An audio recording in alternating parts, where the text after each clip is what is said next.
President Trump declares at West Point, America will no longer be the world's policeman. President Trump delivered a statement at West Point, declaring that from now on, the United States will no longer act as the world's policeman. For nearly a century, successive American presidents have launched countless foolish wars, sacrificing the lives of innumerable Americans and spending trillions of dollars. The result? The hatred and hostility of countries around the world. In reality, America's history over the past 100 years is a rather absurd one.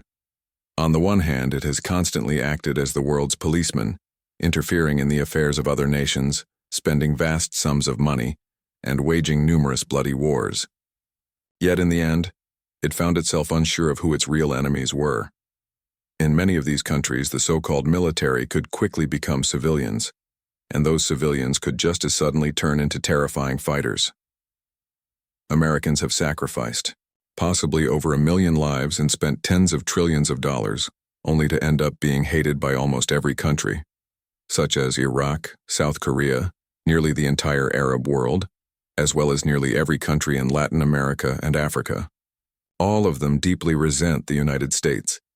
This kind of stupidity has been repeated by American presidents for over 100 years, without any reflection on just how foolish and harmful it has been to the country.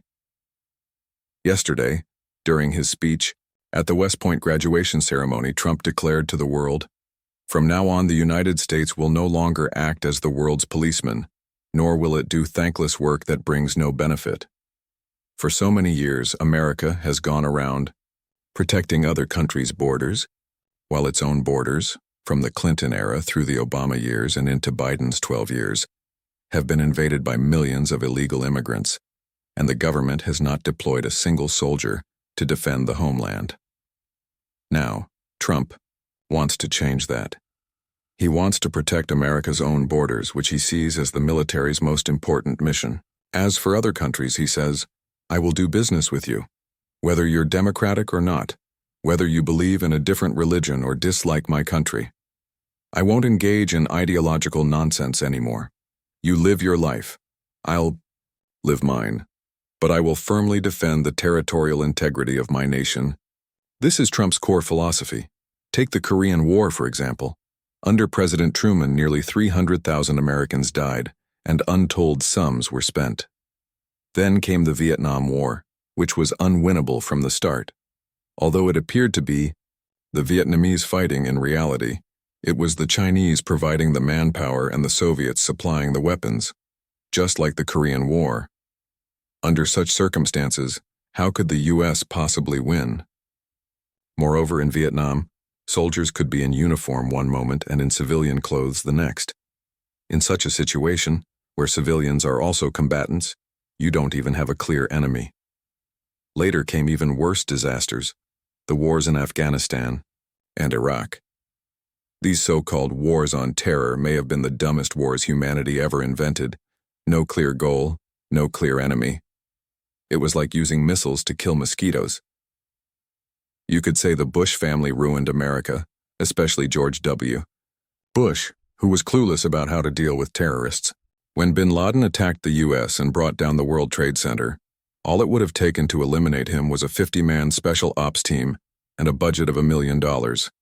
Just like how Israel's Mossad hunts down terrorists across the globe.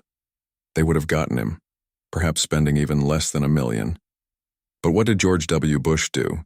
He spent nearly $100 billion a day mobilizing the entire U.S. military to hunt down a man who might be unrecognizable if he walked right past you in disguise. He went to war in Afghanistan, where, like in the Arab world in general, the same people were both soldiers and civilians.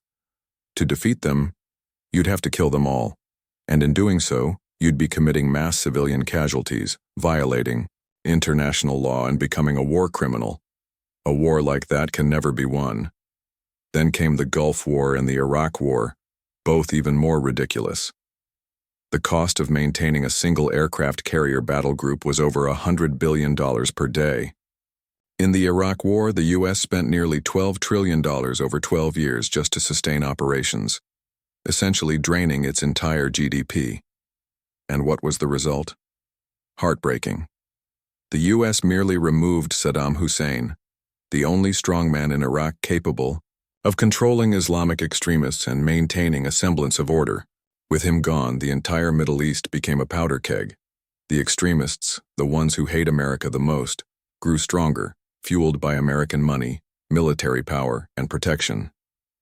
They seized power, giving rise to ISIS, to a Shiite Iraqi regime that loathed America, to a strengthened Iran, and to an unprecedented threat from the broader Islamic world. The global situation worsened 1,000-fold compared to before the so-called War on Terror. In the end, the U.S. didn't gain a single economic benefit from Iraq.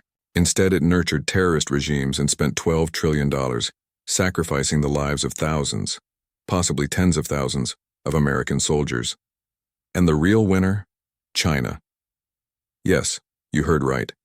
China, which didn't send a single soldier or spend a dime, walked away with nearly all of Iraq's oil, minerals, and economic benefits. Russia also gained. Meanwhile, the U.S. got nothing but losses. The final blow came with the withdrawal from Afghanistan under the Biden administration. It was a national tragedy, a colossal defeat, and an embarrassing farce. The U.S. left behind all its military equipment, its allies, men, women, and children. Desperate Afghans threw their babies over barbed wire fences. Boys clung to the wheels of departing U.S. military planes, only to fall to their deaths from the sky. The Taliban barely lifted a finger, fired not a single shot, and yet completely expelled the Americans. The U.S. left behind $85 billion worth of equipment, instantly turning the Taliban into a military power. This was the most ridiculous and horrifying result of America's nearly two-decade war on terror and its stint as the world's policeman. Over the past century, from World War II through the Korean and Vietnam Wars to later conflicts like Kosovo, America has repeatedly helped its enemies, spent trillions of dollars, and lost nearly 1 million soldiers, all while devastating its own economy again and again. Why? All for the illusion of supporting democracy or changing regimes. But in the end, nothing changed, except that America became the world's enemy. This is the tragedy and farce brought on by a string of foolish presidents, from Truman onward, who insisted on playing world policeman. It is the laughable and terrifying consequence of that misguided role.